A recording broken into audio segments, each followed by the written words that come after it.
پاکستان میں دوبارہ وہ صورتحال ایجاد کرنے کی کوشش کی جا رہی ہے کہ شیعہ جذبات میں آئیں اور وہ غلطی کریں کہ جو دین مبین صاحب کو تکلیف پہنچے۔ پیغمبر کے بعد یہ جو ان کو جسارت کا موقع ملا ہوا ہے، یہ جو ان کو جرأت ملی ہوئی ہے، ان کا پورا پلان یہ ہے کہ آج علی تلوار نکالیں۔ لہذا آج علی کی شجاعت کا کمال یہ تھا کہ گھر کے دروازے کو آگ لگ جائے، سیدہ کی جسارت ہو جائے، بیٹا شہید ہو جائے، گلے میں رسی پڑ جائے، لیکن آج علی کی شجاعت تلوار نہ نکالنا ہے، اور علی کی شجاعت نے تلوار نہ نکال کر تاریخ میں شیطان کو وہ شکست دی ہے کہ جس کی وجہ سے آج تک دین مبین اسلام باقی ہوتا ہے۔ تو بس جو اس لیول کا شجاع ہو، اس مقام کا شجاع ہو کہ شجاعت کو معنی دیکھ رہا ہے، تو ہم نے اسی سے سیکھنا ہے کہ ہر جگہ جذبات میں آ جانا، ہر جگہ لڑنے کے لیے تیار ہو جانا شجاعت نہیں ہے۔ شجاعت یہ ہے کہ یہ دیکھو تمہارے اقدام سے دین بچ رہا ہے یا نہیں۔ اگر تمہاری مقادمت سے، اگر تمہارے آگے بڑھنے سے،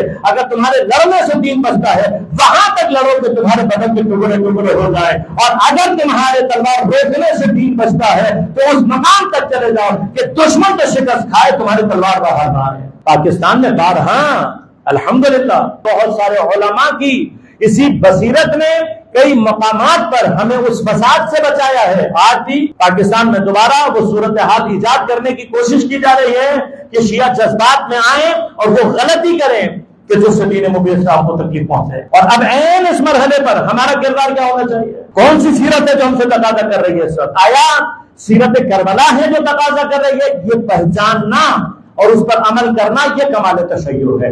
یہاں سے حماقت اور جہالت کا پتہ لگے گا۔ یعنی کیا؟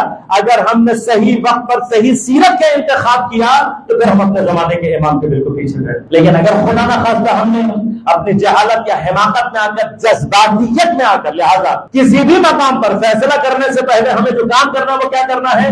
اپنے جذبات کو کنٹرول کرنا ہے۔ اتفاقاً جہل اور حماقت کا سب سے اہم ترین سمٹم جذباتی ہے۔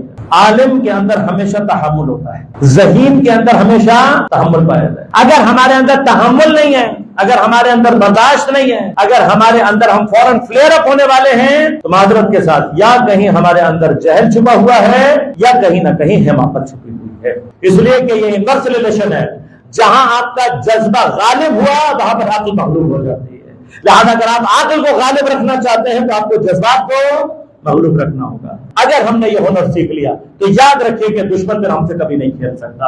جو ہم نے فرش ادا سے سبق لینا ہے، لہذا غور کیجیے گا کہ خود کربلا کے اندر اطاعت معصوم میں آ کر اپنے جذبات کو کس طریقے سے کنٹرول کرنا ہے۔ کربلا میں سید الشہداء کے بعد ذوالفقار حیدری کا وارث اگر کسی کو کہا جا سکتا ہے، کون ہے؟ حضرت عباس، کہ جب 7 محرم کو چھوٹا سا لشکر ہے اور آ کر کہہ رہے ہیں کہ جی ہمیں حکم ملا ہے کہ دریا کے پاس سے اپنے خیمے ہٹا، تو یہ سننا تھا ایک مرتبہ چہرے پر جلالت حیدریہ کے آسان نمودہ، اور ایک مرتبہ وارث ذوالفقار نے تلوار نکالی، زمین پر خط کھینچا، حیدری اور خیبری للکار کے ساتھ پکارا کہ کسی نے اگر اپنی ماں کا دودھ پیا ہے یہ خط عبور کر کے دکھا دو۔ تاریخ کیا کہتی ہے؟ یہ خط عبور کرنا تو بہت دور کی بات ہے۔ کوئی ڈر کے مارے حضرت عباس کی آنکھوں میں آنکھیں بھی نہیں ڈالتا، کسی کی جرأت نہیں ہے خط کو عبور کرے۔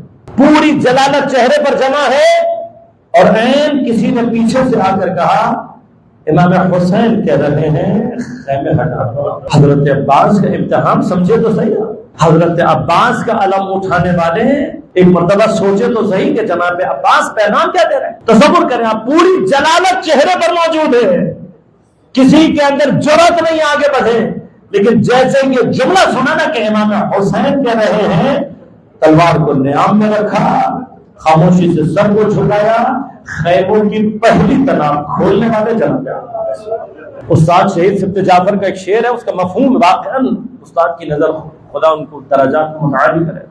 استاد کہہ رہے جتنا مشکل علی کے لیے اپنے گلے میں رسی ڈلوانا تھا، اتنا مشکل جناب عباس کے لیے یہ بتانا تھا جب آنان نے 9 محرم پہ کہا جاؤ عباس شبر سے ایک شب کی محنت مانگ۔